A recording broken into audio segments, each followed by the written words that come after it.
Black Clock Audio Tales, April 1st through the 30th. 30 days of epic Greek poem, prayers, and parody. Homeric poems from ancient Greece, and then Bat-rach-o-myo-machia. Brought to you by BunnySlippers.com. Check out their Dino Sound Slippers.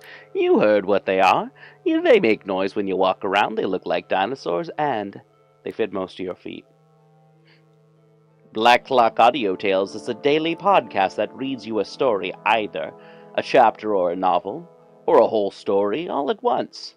Join us as we explore all kinds of cool, spooky stories, folklore, epic Greek narratives such as the Iliad. Look for our podcast near, the loose stone by the river, or wherever you find your podcasts. We suggest Podbean, Apple Podcasts, and Stitcher. Oh, we're also now on Spottable, so check us out on Spottable. Find us at PGTTCM and at Black Clock Audio on Instagram, Twitter, and Facebook, and Black Clock Audio Tales on the YouTube. Welcome to Black Clock Audio Tales. Check out our new website over at PGTTCM, edited by Daniel Spitzer, music by Kevin MacLeod. Help support the show by going to paypal.me/pgttcm and donate $1 or $5 to pgttcm.podbean.com or become a patron. Buy a cool shirt from pgttcm.threadless.com. Black Clock Audio Tales is part of the Dark Myths Collective. Learn more at darkmyths.org. Thank you, and enjoy. This recording is by Mark Smith of Simpsonville, South Carolina. The Iliad by Homer. Book 8. The Victory of the Trojans. Now when morning, clad in her robe of saffron, had begun to suffuse light over the earth, Jove called the gods in council on the topmost crest of serrated Olympus. Then he spoke, and all the other gods gave ear. "Hear me," said he, "gods and goddesses, that I may speak even as I am minded. Let none of you, neither goddess nor god, try to cross me, but obey me every one of you, that I may bring this matter to an end. If I see anyone acting apart and helping either Trojans or Danaans, he shall be beaten inordinately ere he come back again to Olympus. Or I will hurl him down into the dark Tartarus, far into the deepest pit under the earth, where the gates are iron and the floor bronze, as far beneath Hades as heaven is high above the earth, that you may learn how much the mightiest I am among you. Try me and find out for yourselves. Hangs me a golden chain from heaven, and lay hold of it, all of you, gods and goddesses together. Tug as you will not drag Jove, the supreme counselor, from heaven to earth. But were I to pull at it myself, I should draw you up with earth and sea into the bargain. Then would I bind the chain about some pinnacle of Olympus, and leave you all dangling in the mid-firmament. So far am I above all others, either of gods or men." They were frightened, and all of them held their peace, for he had spoken masterfully. But at last Minerva answered, "Father, son of Saturn, king of kings, we all know that your might is not to be gainsaid. But we are also sorry for the Danaan warriors, who are perishing and coming to a bad end. We will, however, since you so bid us, refrain from actual fighting, but we will make serviceable suggestions to the Argives that they may not all of them perish in your displeasure." Jove smiled at her and answered, "Take heart, my child, Trito-born. I am not really in earnest, and I wish to be kind to you." With this he yoked his fleet horses, with hoofs of bronze and manes of glittering gold. He girded himself also with gold about the body, seized his gold whip, and took his seat in his chariot. Thereon he lashed his horses, and they flew forward, nothing loth, midway twixt earth and starry heaven. After a while he reached many-fountained Ida, mother of wild beasts, and Gargarus, where are his grove and fragrant altar. There the father of gods and men stayed his horses, took them from the chariot, and hid them in a thick cloud.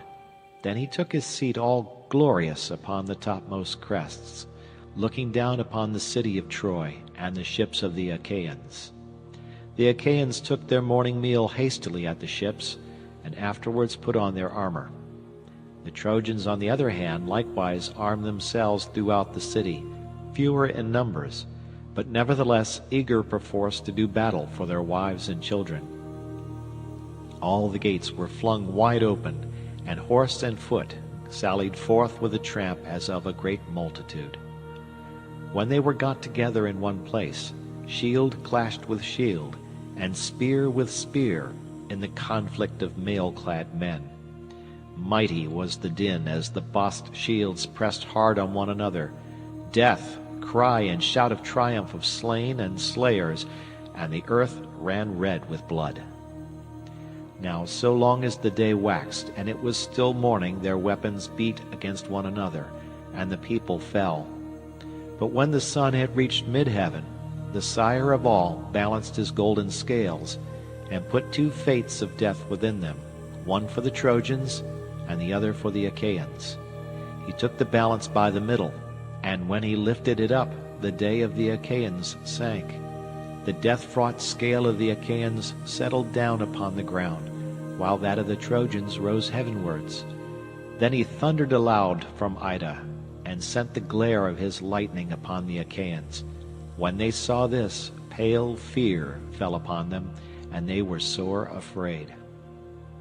Idomeneus dared not stay, nor yet Agamemnon, nor did the two Ajaxes, servants of Mars, hold their ground. Nestor, knight of Gerene, alone stood firm, bulwark of the Achaeans. Not of his own will, but one of his horses was disabled. Alexandrus, husband of lovely Helen, had hit it with an arrow just on the top of its head, where the mane begins to grow away from the skull, a very deadly place. The horse bounded in his anguish as the arrow pierced his brain, and his struggles threw others into confusion. The old man immediately began cutting the traces with his sword, but Hector's fleet horses bore down upon him through the rout with their bold charioteer, even Hector himself, and the old man would have perished there and then, had not Diomed been quick to mark, and with a loud cry called Ulysses to help him. "Ulysses," he cried, "noble son of Laertes, where are you flying to, with your back turned like a coward? See that you are not struck with a spear between the shoulders. Stay here and help me to defend Nestor from this man's furious onset." Ulysses would not give ear, but sped onward to the ships of the Achaeans, and the son of Tydeus, flinging himself alone into the thick of the fight, took his stand before the horses of the son of Neleus. "Sir," said he, "these young warriors are pressing you hard. Your force is spent, and age is heavy upon you. Your squire is naught, and your horses are slow to move. Mount my chariot, and see what the horses of Tros can do, how cleverly they can scud hither and thither over the plain, either in flight or in pursuit. I took them from the hero Aeneas. Let our squires attend to your own steeds, but let us drive mine straight at the Trojans, that Hector may learn how furiously I too can wield my spear." Nestor, knight of Gerene, hearkened to his words. Thereon the doughty squires, Sthenelus and kind-hearted Eurymedon, saw to Nestor's horses, while the two both mounted Diomed's chariot. Nestor took the reins in his hands and lashed the horses on. They were soon close up with Hector, and the son of Tydeus aimed a spear at him as he was charging full speed towards them. He missed him, but struck his charioteer and squire Eniopius, son of noble Thebaeus, in the breast by the nipple, while the reins were in his hands, so that he died there and then, and the horses swerved as he fell headlong from the chariot. Hector was greatly grieved at the loss of his charioteer, but let him lie for all his sorrow, while he went in quest of another driver.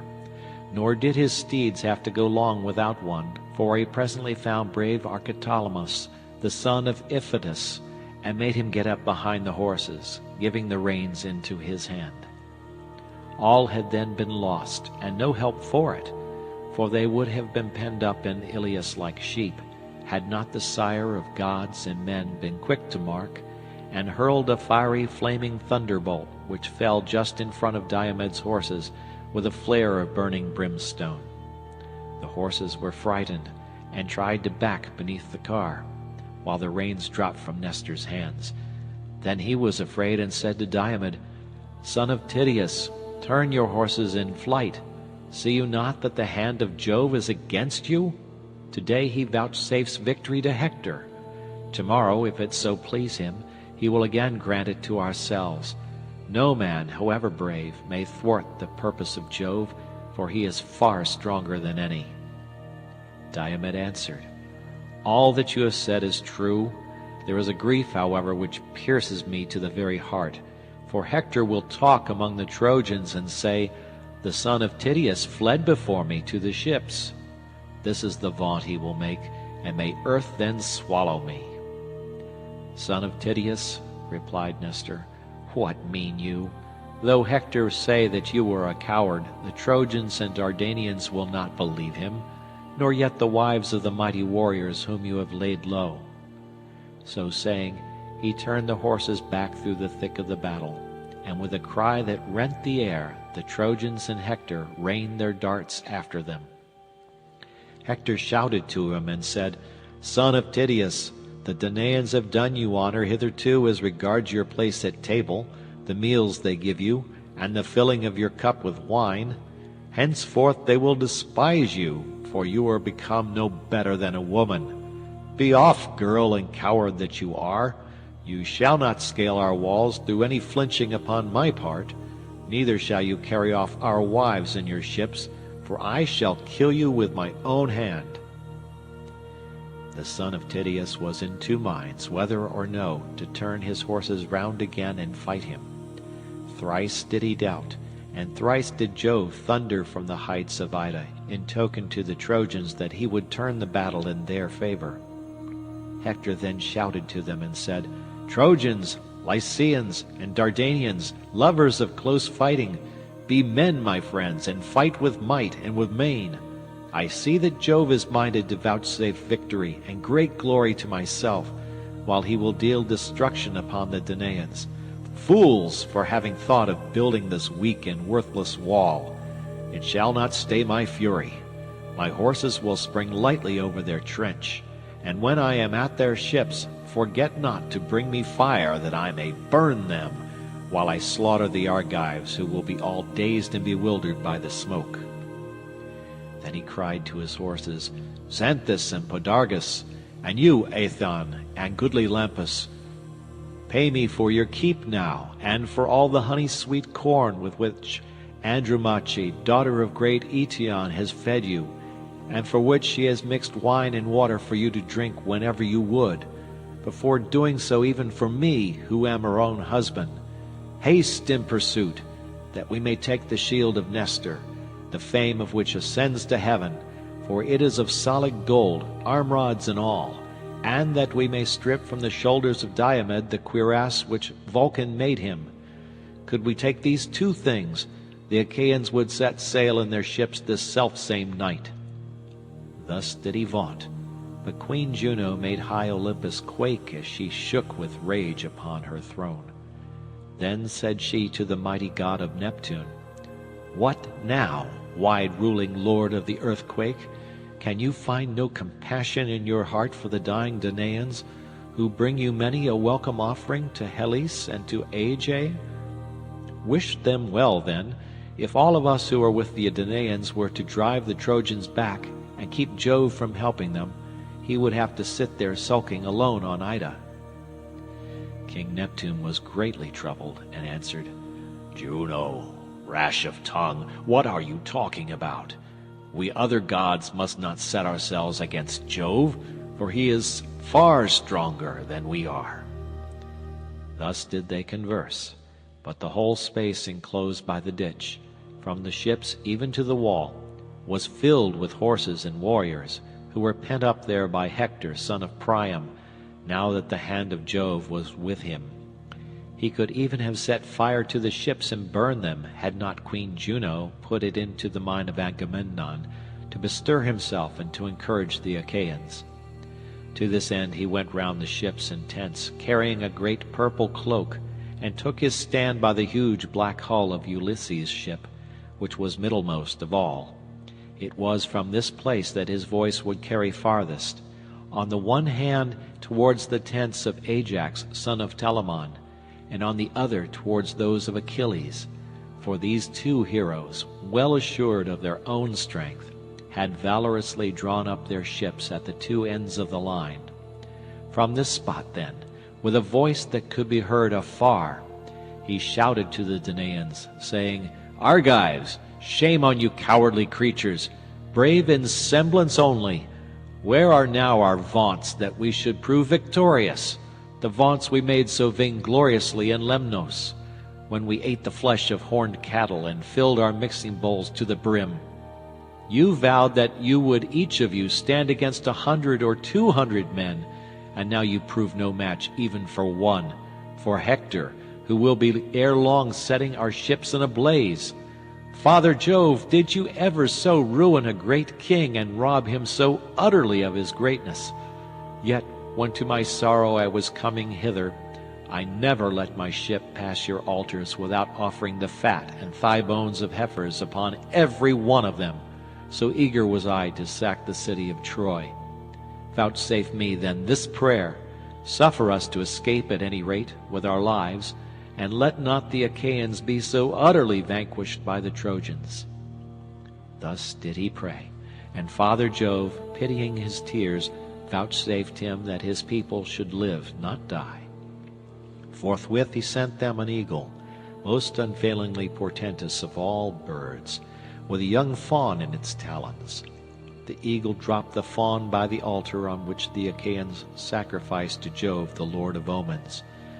When therefore the people saw that the bird had come from Jove, they sprang more fiercely upon the Trojans and fought more boldly. There was no man of all the many Danaans who could then boast that he had driven his horses over the trench and gone forth to fight sooner than the son of Tydeus. Long before anyone else could do so, he slew an armed warrior of the Trojans, Agilus the son of Phradmon. He had turned his horses in flight, but the spear struck him in the back, midway between his shoulders, and went right through his chest, and his armor rang rattling round him as he fell forward from his chariot. After him came Agamemnon and Menelaus, sons of Atreus, the two Ajaxes clothed in valor as with a garment. Idomeneus and his companion in arms Meriones, peer of murderous Mars, and Eurypylus the brave son of Euaemon. Ninth came Teucer with his bow, and took his place under cover of the shield of Ajax, son of Telamon. When Ajax lifted his shield, Teucer would peer round, and when he had hit any one in the throng, the man would fall dead. Then Teucer would hie back to Ajax as a child to its mother, and again duck down under his shield.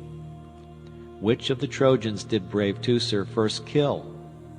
Orsilochus, and then Ormenus, and Ophelestes, Dator, Chromius, and godlike Lycomphates, Amopion son of Polyamon, and Melanippus. These in turn did he lay low upon the earth, and King Agamemnon was glad when he saw him making havoc of the Trojans with his mighty bow. He went up to him and said, "Teucer, man after my own heart, son of Telamon, captain among the host, shoot on, and be at once the saving of the Danaans and the glory of your father Telamon, who brought you up and took care of you in his own house when you were a child, bastard though you were. Cover him with glory, although he is far off. I will promise, and I will assuredly perform. If Aegis-bearing Jove and Minerva grant me to sack the city of Ilius, you shall have the next best meed of honor after my own, a tripod, or 2 horses with their chariot, or a woman who shall go up into your bed." And Teucer answered, "Most noble son of Atreus, you need not urge me. From the moment we began to drive them back to Ilius, I have never ceased, so far as in me lies, to look out for men whom I can shoot and kill. I have shot 8 barbed shafts, and all of them have been buried in the flesh of warlike youths, but this mad dog I cannot hit." As he spoke, he aimed another arrow straight at Hector, for he was bent on hitting him. Nevertheless, he missed him, and the arrow hit Priam's brave son Gorgythion in the breast. His mother, fair Castianera, lovely as a goddess, had been married from a Cyme, and now he bowed his head as a garden poppy in full bloom when it is weighed down by showers in spring.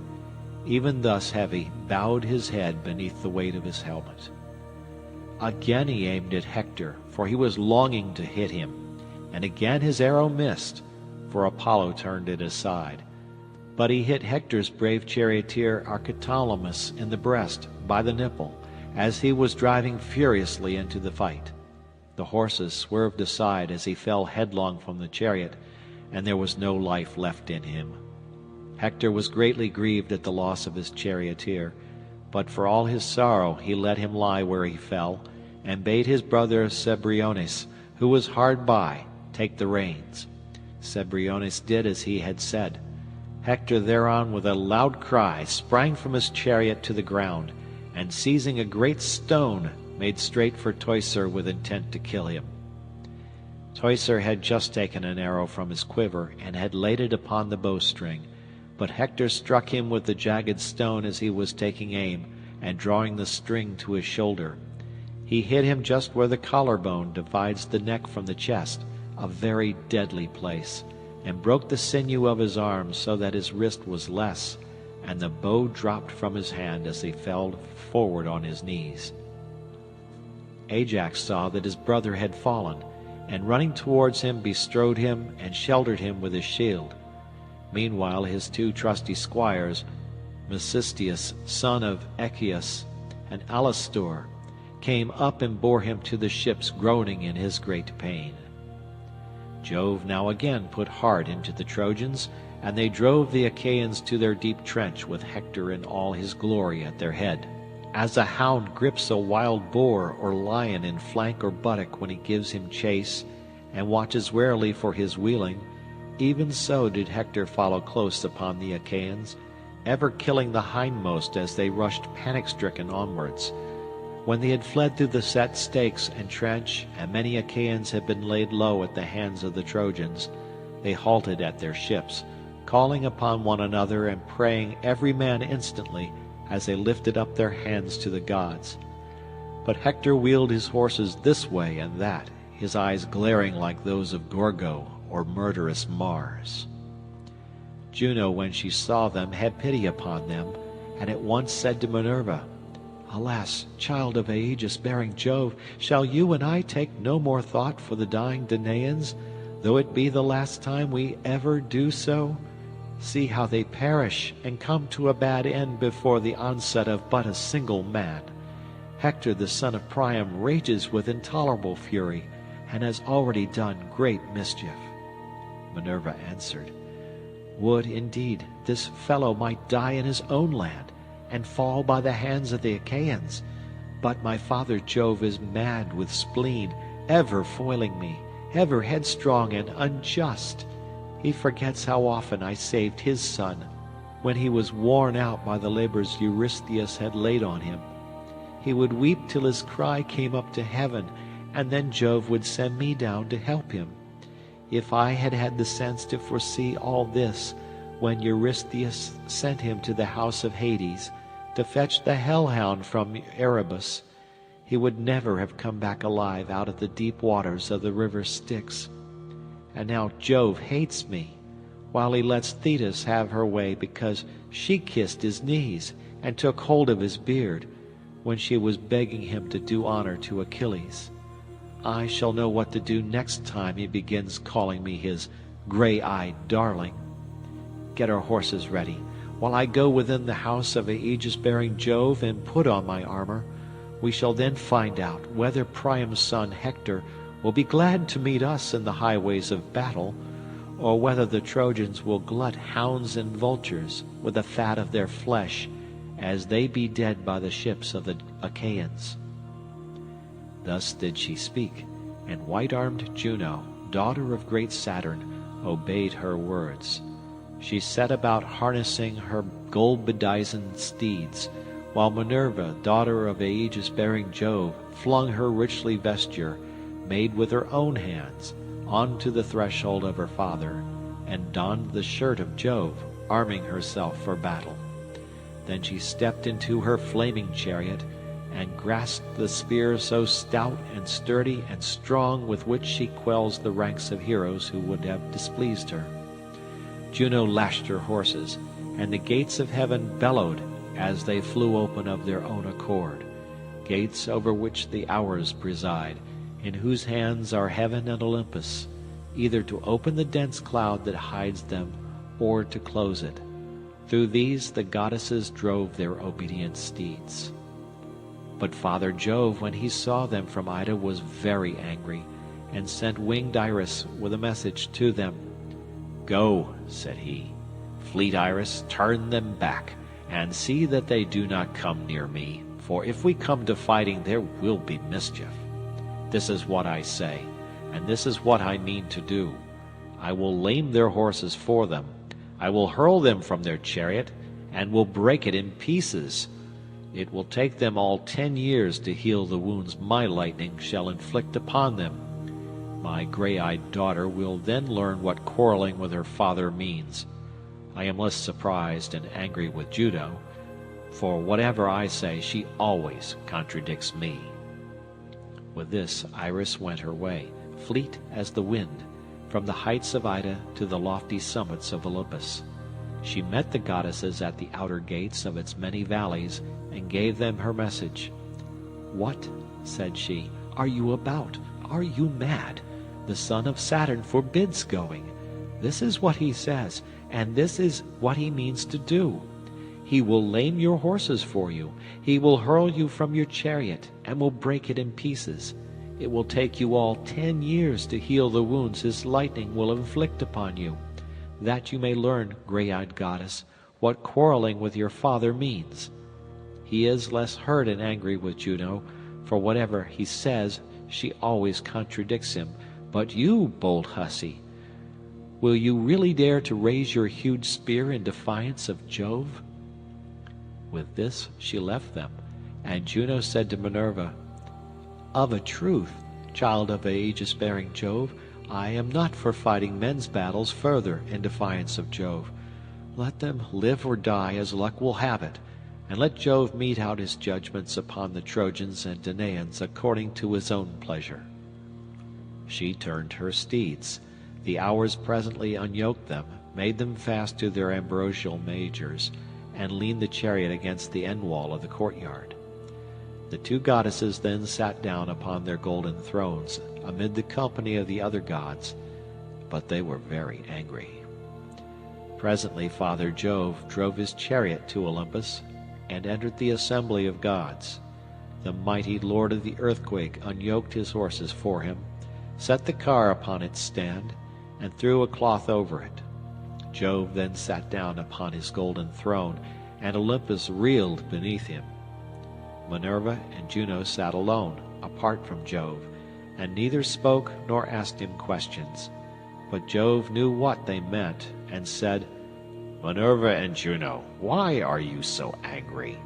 Are you fatigued with killing so many of your dear friends, the Trojans? Be this as it may, such is the might of my hands that all the gods in Olympus cannot turn me. You were both of you trembling all over ere ever you saw the fight and its terrible doings. I tell you, therefore, and it would have surely been, I should have struck you with lightning, and your chariots would never have brought you back again to Olympus." Minerva and Juno groaned in spirit as they sat side by side, and brooded mischief for the Trojans. Minerva sat silent without a word, for she was in a furious passion, and bitterly incensed against her father. But Juno could not contain herself, and said, "What, dread son of Saturn, are you talking about? We know how great your power is. Nevertheless we have compassion upon the Danaan warriors who are perishing and coming to a bad end.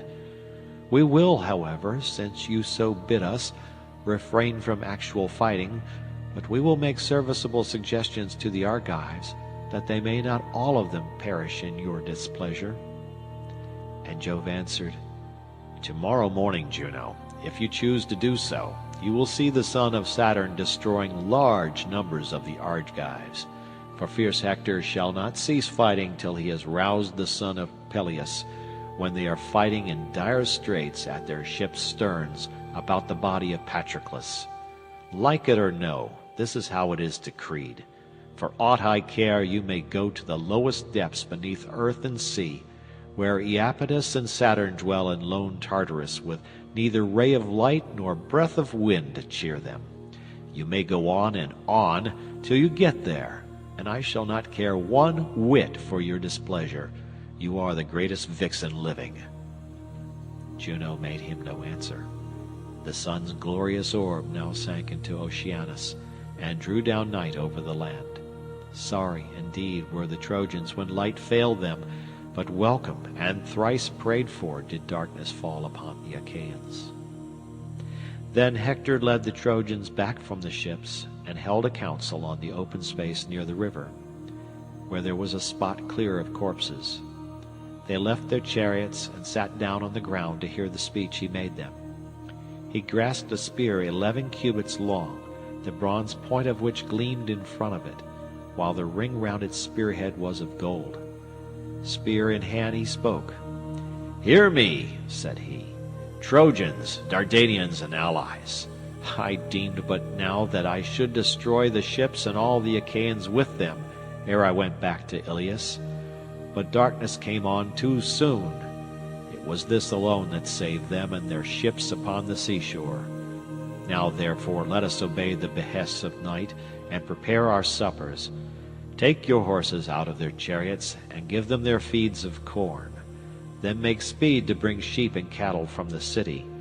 Bring wine also, and corn for your horses, and gather much wood, that from dark till dawn we may burn watchfires whose flare may reach to heaven.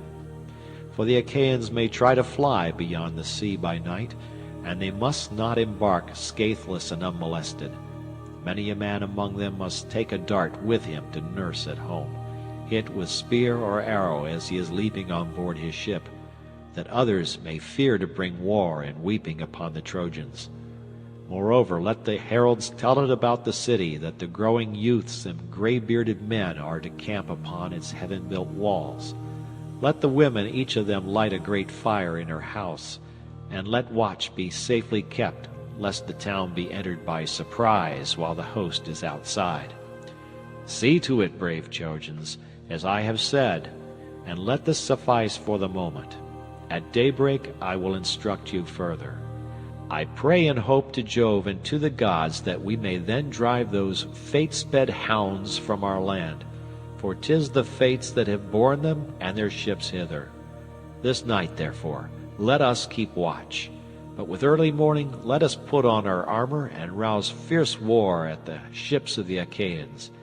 I shall then know whether brave Diomed the son of Tydeus will drive me back from the ships to the wall, or whether I shall myself slay him and carry off his blood-stained spoils.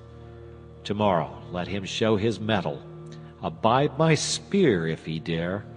I ween that at break of day he shall be among the first to fall, and many another of his comrades round him. Would that I were as sure of being immortal and never growing old, and of being worshipped like Minerva and Apollo, as I am that this day will bring evil to the Argives. Thus spoke Hector, and the Trojans shouted applause. They took their sweating steeds from under the yoke, and made them fast each by his own chariot. They made haste to bring sheep and cattle from the city. They brought wine also, and corn from their houses, and gathered much wood. They then offered unblemished hecatombs to the immortals, and the wind carried the sweet savor of sacrifice to heaven. But the blessed gods partook not thereof, for they bitterly hated Ilius with Priam and Priam's people. Thus high in hope they sat through the livelong night by the highways of war, and many a watchfire did they kindle.